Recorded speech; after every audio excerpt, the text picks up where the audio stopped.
My name is Luna. I'm 29, and I have been seeing dead people since I was 7. Not the Hollywood version with dramatic whispers. Real mediumship is like having a sixth sense that never shuts off. I see spirits clearly, get flashes of the future in dreams, and read energy from objects by touching them. It's exhausting, which is why I moved to Salem, Massachusetts. At least here, being a professional psychic medium doesn't make me the town freak.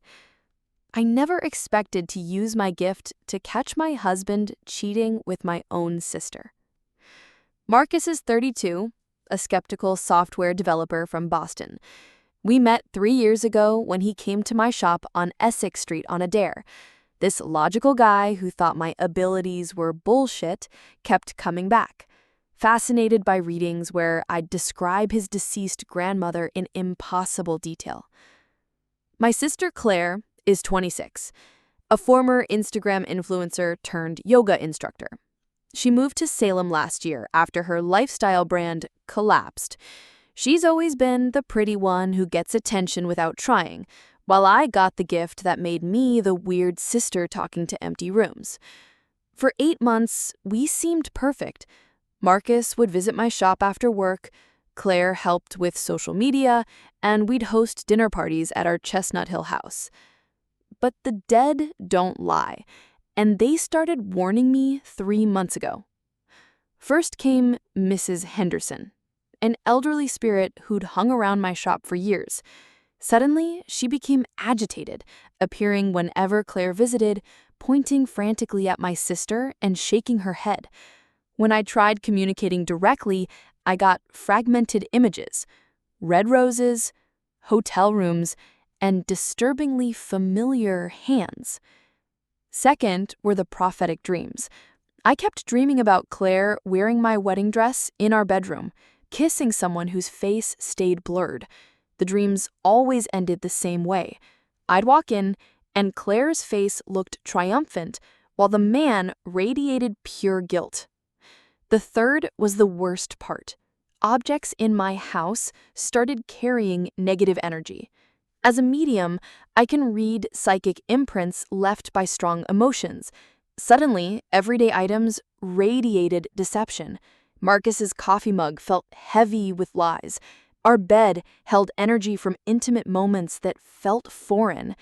When I touched Claire's purse, the emotional imprint was so intense, I dropped it. Betrayal, excitement, calculated manipulation, and underneath, twisted satisfaction. The breakthrough came during a reading for Mrs. Patterson, a regular client. When I connected with her late husband, he delivered an unexpected message about betrayal in my own home. That night, I opened myself completely to spiritual communication. Every spirit I'd ever helped flooded the room at once. Dozens of souls showing me the same thing. Marcus and Claire, in my home, in my bed, using my absence for their affair. But they showed me more than current events. They revealed the timeline, how Claire deliberately destroyed her brand to create a reason to move closer, how Marcus questioned my gifts more aggressively to create distance, how they used my overnight investigations as opportunities. My spirit guide, Elena, delivered the most devastating truth. This wasn't an affair. It was a calculated plot to steal my entire life. I set up hidden cameras, told them I had a 3-day investigation, and waited. The footage was worse than the spirits showed me. They weren't just cheating, they were mocking me. Claire wore my clothes, used my products, practiced yoga in my sacred reading space. Marcus helped her research my clients' information so she could steal my business. The conversation that destroyed me. She's so gullible. Claire laughed in my bed, wearing my robe. Luna actually thinks she talks to dead people. I know, it's sad, Marcus replied. I thought she was just a good cold reader, but she believes her own bullshit. When do we tell her about us? After I figure out how to get the house in the divorce. Her psychic business won't look good to a judge. They planned to gaslight me about my abilities while stealing everything I'd built. Time to show them what real supernatural power looks like. I called in every favor in Salem's psychic community. Within hours, 6 mediums agreed to help deliver supernatural justice. Phase 1, genuine poltergeist activity. My friend David visited our house, using his abilities to create real paranormal chaos. Lights flickering, doors slamming, objects moving, the stereo playing "Somebody's Watching Me" on repeat. Claire called, terrified about the haunting. I played innocent while the phenomena escalated. Spirit messages appeared on mirrors. "He's not yours," and "Sisters don't betray sisters." Marcus, my logical skeptic, was losing his mind, demanding scientific explanations that didn't exist. Phase 2, the reveal. On Friday the 13th at 3:33 a.m., 7 mediums focused their energy on our house simultaneously. The result was the most intense supernatural experience we'd ever channeled. Every light strobed. Temperature dropped 20 degrees. Objects flew across rooms. In the living room, we manifested full apparitions of Mrs. Henderson and 3 other spirits, replaying Marcus and Claire's affair like ghostly movie projections.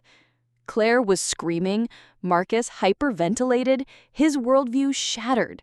I walked through the front door. "Hello, darling," I said calmly as chaos swirled around us. "The spirits told me you had something to confess." The supernatural activity stopped. Perfect silence. "Luna," Marcus whispered, "how is this possible?" I smiled, placing printed camera screenshots on the table. "I've been telling you for 3 years, I really communicate with the dead, and the dead really hate liars." The spirits showed me everything weeks ago, but I wanted to give you both a chance for honesty. Instead, you mocked my abilities and plotted my destruction. I gave Claire 1 hour to leave Salem forever, warning that tonight's experience would look like a magic trick compared to what I'd do if she stayed. She grabbed her purse and ran. Marcus had until morning to choose counseling or immediate divorce. Either way, he was moving out. He stared at me like I'd grown a second head. "How did you make all that happen?" "You chose not to believe me for 3 years. The spirits just gave you proof." The divorce papers were filed Monday. Marcus tried claiming supernatural manipulation, but evidence of his affair plus police testimonials about my cold case work destroyed his credibility. Claire fled to California, warning everyone that Salem is actually haunted and to avoid psychic mediums. My business exploded. Word spread about what happened, bringing clients from across New England. 3 streaming services contacted me about documenting my work, with Netflix most interested in the supernatural justice angle. Marcus tried reconciling last month, claiming he believes now. I told him that real mediums learn to recognize when energy aligns with truth.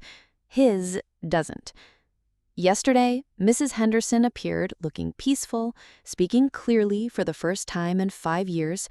"Well done, dear. Sometimes the living need to learn the dead are always watching." Last week, LA police called about Claire offering psychic services, scamming vulnerable clients with information stolen from watching my work. But here's the thing about misusing spiritual knowledge: the spirits themselves intervene. Multiple clients reported disturbing supernatural experiences during Claire's sessions, with the same voice telling them to get away from the fake medium. I told the detective that I'd never heard of such things, but I'd keep my ears open. Sometimes justice comes from beyond the grave.